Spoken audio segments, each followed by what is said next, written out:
But speaking of football, let's talk about VAR. Let's remind you of what that is, first of all, in case you don't know, and put this all into context. VAR is the video assistant referee technology that was introduced into football back in 2018, I think. And it was introduced to help referees review decisions for things like goals, red cards, penalties and offsides. If you're not quite sure, the technology uses film footage from pitchside cameras, so loads of pitchside cameras, meaning that the VAR operators can view the action from different angles and then offer their judgments on incidents as well. I'm sure you've seen it being used for offside red cards.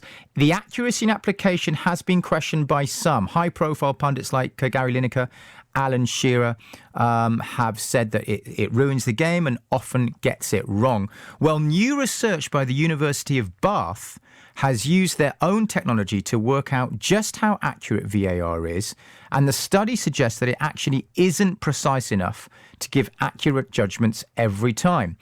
It's going to be pretty controversial, so let's speak to the man behind the research, Dr. Pooya Soltani. Dr. Soltani, good afternoon.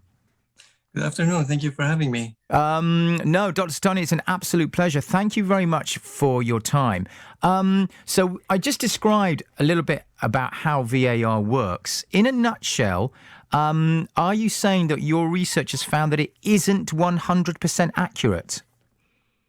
That's right, but I have to mention that VAR in general, it's working.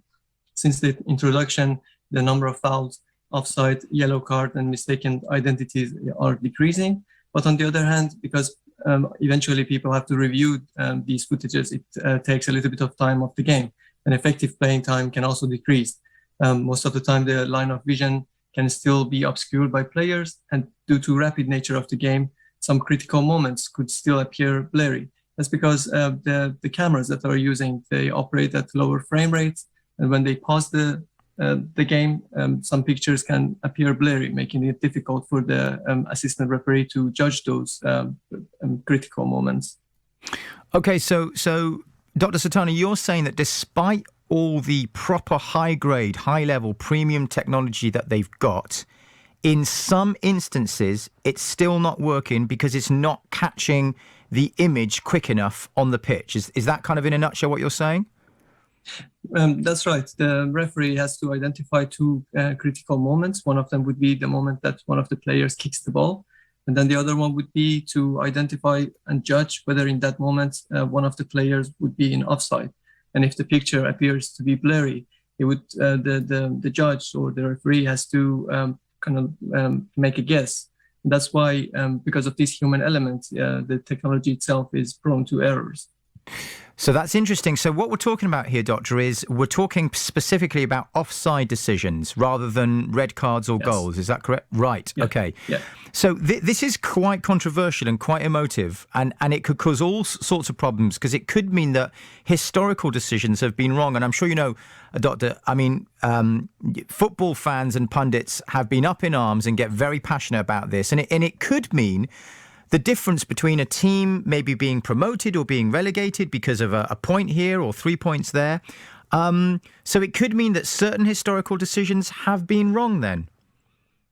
That's right. Most of the time, whenever you are viewing the event, you have to zoom in the picture, and the image either appears pixelated or maybe blurry. And then, as you may have seen, it has caused a lot of controversies. But I think it's also part of the game, and as anything within the game, it kind of like adds flavor to the game. So yeah, these kind of mistakes can also happen. Yeah. Have you put your findings are really interesting. Have you put them out to the sporting and footballing world yet? Yes, I presented some of the results last week in Liverpool in International Society of Biomechanics conference, which was well received. There were different groups from Australia and America that were also collaborating with FIFA to kind of like improve this technology further. So we had like a very fruitful chat with them as well. That's great. So this could this could be interpreted in one of two ways, I guess. We could say that it's not really worth having at all, seeing as it's not 100% accurate, and let's keep technology out of sport and keep the human element in there.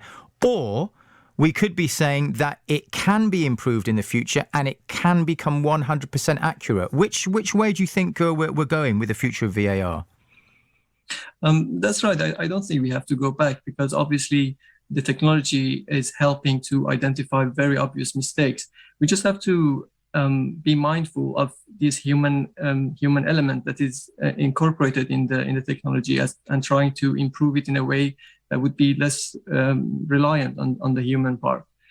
As you can imagine, FIFA has also recently introduced a new technology, which is based on artificial intelligence that drive some sort of computer avatars based on 29 data points on each player live within the court.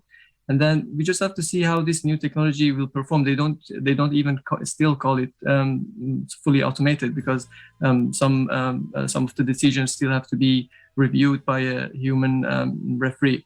We just have to see what how this new technology will perform, and what sort of issues can arise in terms of communicating the data, synchronization of the ball with video and the player, calibration, and other sorts of controversies. Brilliant. Okay.